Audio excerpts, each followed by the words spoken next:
दोस्तों, एक और नई कहानी के साथ हाजिर हैं आपके लिए। क्या होगा अगर जिस इंसान से आप सबसे ज़्यादा प्यार करते हैं उसी के परिवार को आपका परिवार अपना सबसे बड़ा दुश्मन मानता हो? क्या होगा अगर दो दिलों का मिलना सिर्फ एक प्रेम कहानी नहीं बल्कि 20 साल पुराने ऐसे रहस्य का दरवाजा खोल दे जिसे दोनों परिवारों ने अपनी जान से भी ज्यादा छिपाकर रखा हो? और सबसे बड़ा सवाल, अगर सुहानी और ऋतिक का प्यार सचमुच एक पुराने खून के रिश्ते से जुड़ा हो जिसके कारण दोनों परिवार एक दूसरे के दुश्मन बने थे, तो क्या उनका प्यार अपनी मंजिल तक पहुंच पाएगा? शहर से कुछ दूर पहाड़ियों के बीच बसा था देवगढ़। देखने में बेहद खूबसूरत, लेकिन उसके पुराने हिस्से में आज भी एक ऐसा डर छिपा था जिसके बारे में लोग खुलकर बात तक नहीं करते थे। वे बात करने से बचते थे। देवगढ़ में दो परिवारों का नाम हर कोई जानता था, चौहान परिवार और राठौर परिवार। कभी दोनों परिवारों के बीच दोस्ती हुआ करती थी, लेकिन लगभग 20 साल पहले हुई एक घटना ने यह सब कुछ बदल दिया था। उस रात चौहान परिवार के बड़े बेटे की मौत हुई थी और इल्जाम राठौर परिवार पर लगा था।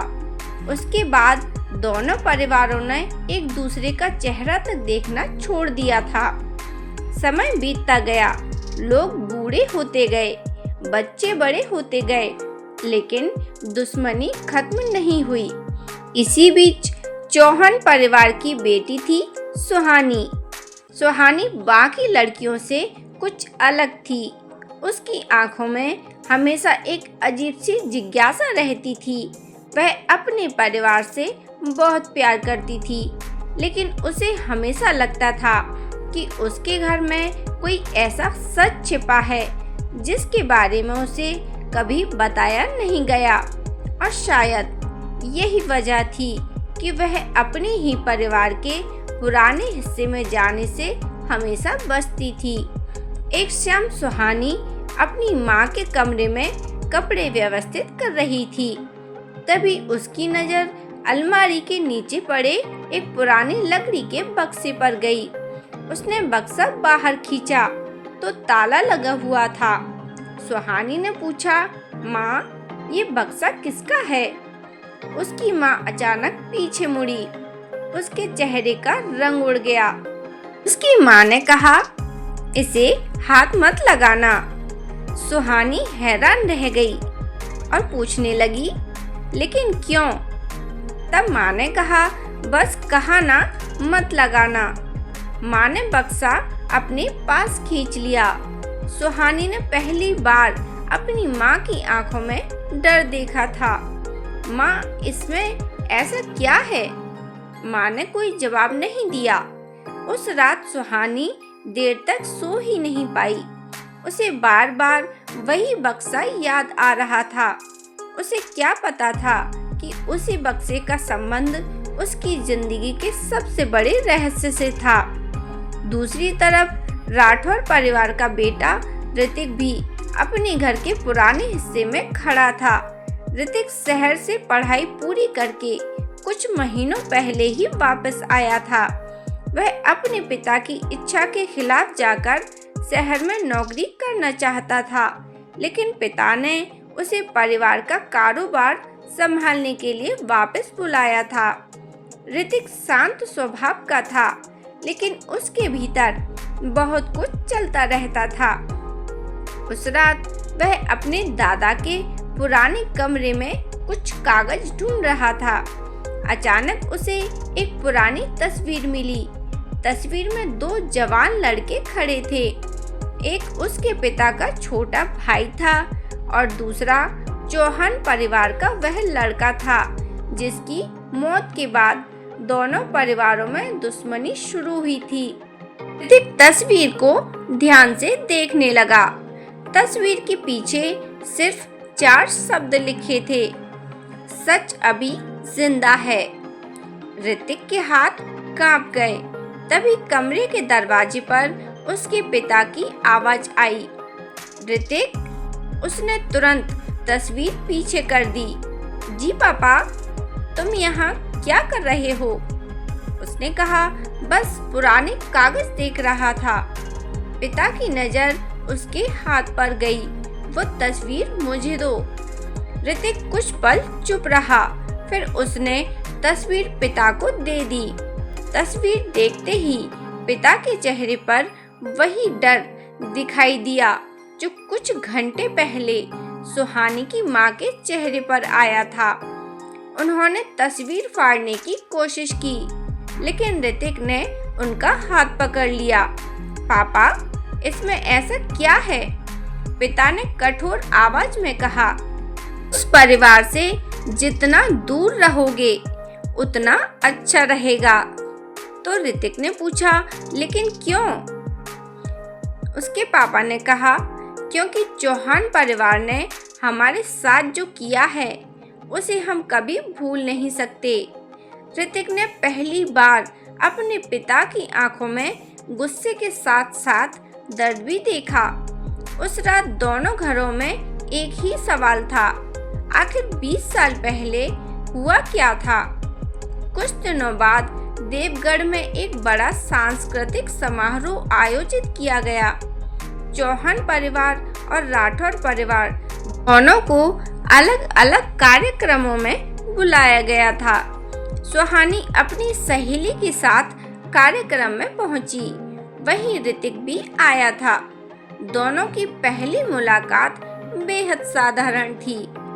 सुहानी पीछे हटते हुए किसी से टकराई और उसके हाथ में रखा कप गिरने ही वाला था कि ऋतिक ने उसे संभाल लिया। दोनों की नजरें मिली कुछ सेकंड के लिए, जैसे आसपास की आवाजें बंद हो गई हों। संभाल कर, ऋतिक ने हल्की मुस्कान के साथ कहा। सुहानी ने कप लिया और बोली, थैंक यू। आप चौहान परिवार से हैं ना? सुहानी की मुस्कान तुरंत गायब हो गई। हाँ, ऋतिक भी चुप हो गया। दोनों को अपने अपने परिवारों की दुश्मनी याद आ गई। सुहानी ने पूछा, आप राठौर हैं? ऋतिक ने सिर हिलाया। कुछ पल दोनों के बीच खामोशी रही। फिर सुहानी ने कहा, हमें शायद यहाँ बात नहीं करनी चाहिए। ऋतिक ने धीरे से कहा, शायद, लेकिन दिल को ये बात समझाना मुश्किल है। सुहानी ने उसकी तरफ देखा। पहली बार किसी ने उससे परिवार की दुश्मनी से अलग होकर बात की थी। वह बिना कुछ कहे वहां से चली गई, लेकिन उस एक मुलाकात ने दोनों के भीतर कुछ बदल सा दिया था। अगले कुछ दिनों तक सुहानी खुद से यही कहती रही कि उसे ऋतिक के बारे में नहीं सोचना चाहिए, लेकिन जितना वह उसे भूलने की कोशिश करती उतना ही उसका चेहरा याद आता। एक दिन सुहानी बाजार गई।